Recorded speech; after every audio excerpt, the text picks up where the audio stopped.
Hey everyone, welcome back for another deep dive. Today we're wading into some career advice, specifically for all you technical writers out there. Sounds like a plan. So, get this. I found this LinkedIn post. Title's kind of funny. Humble bragging for technical writers. Okay. And it got me thinking, isn't that a little like, I don't know, an oxymoron? Humble and bragging. It's definitely a bit of a head scratcher, It's right? like trying to be a fly on the wall while also doing jumping jacks, you know? Yeah, I get it. Anyway, this post is by Curt Robbins. He calls himself a senior technical writer, by the way, and it was just posted on August 28th, so it's pretty recent. Interesting. What's caught your eye about it? Well, for one, Robbins seems to be doing a fair bit of self-promotion himself right there in the article. Oh, what? He mentions working with some pretty big names: FedEx, Microsoft, Wells Fargo. Even throws in that he's got over 25 years of experience as a technical writer, all right there in his bio. So he's leading by example then. Maybe, or maybe it's just me, but it feels a little, I don't know, ironic. Like he's writing about humble bragging, but... But also showcasing his own achievements pretty prominently. Exactly.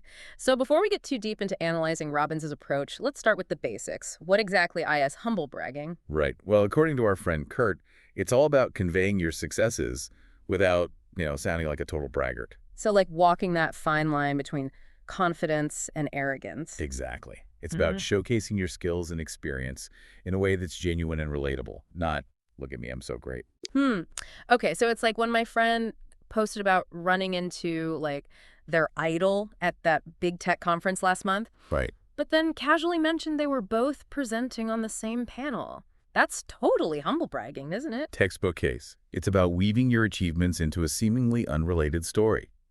But the real question is, does this actually work? And can it work for technical writers who aren't exactly known for their, shall we say, subtlety? That's a good point. We're not exactly talking about a group known for their flair for the dramatic, right?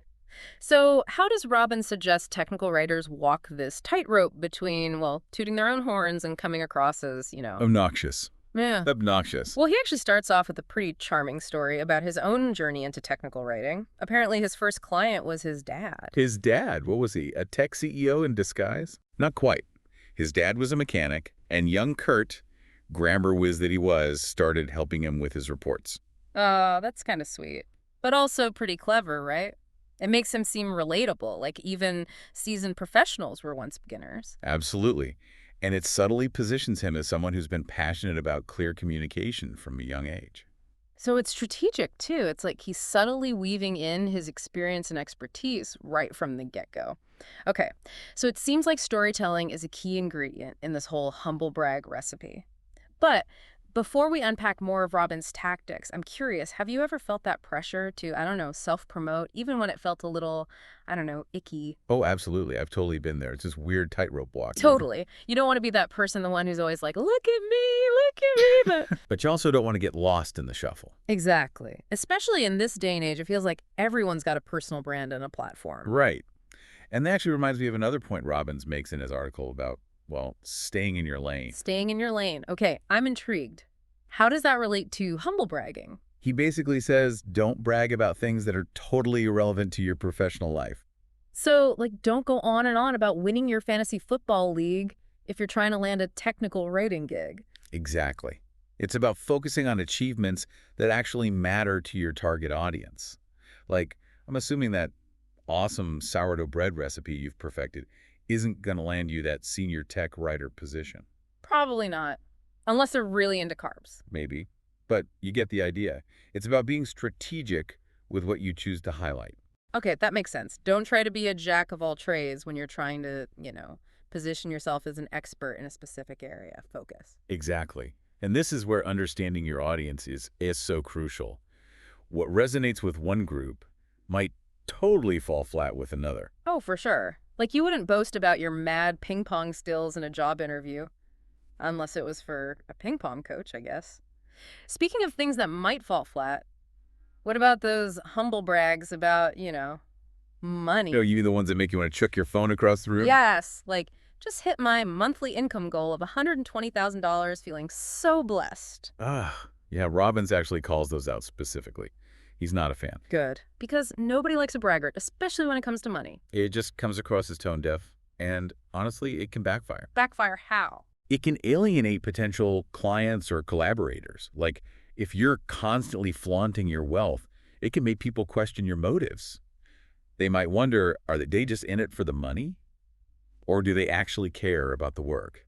That's a really good point. It's like nobody wants to feel like they're just a dollar sign to you.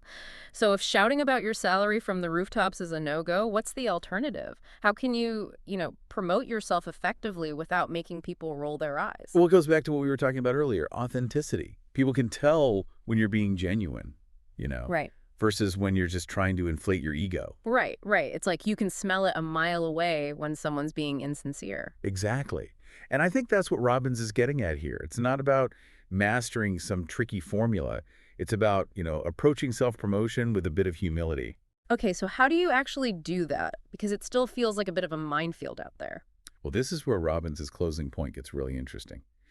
He suggests that the most effective places for this humble bragging, if you want to call it that, are your resume, cover letter, and during job interviews. So in those more formal, career-focused situations. Exactly. Those are contexts where you're expected to showcase your qualifications and experience. That's true. Nobody goes into a job interview trying to downplay their accomplishments. Right. So it's less about bragging and more about, positioning yourself as the best candidate for the opportunity. The rules of the game change depending on the setting. Okay, that makes sense. It's all about reading the room, understanding your audience.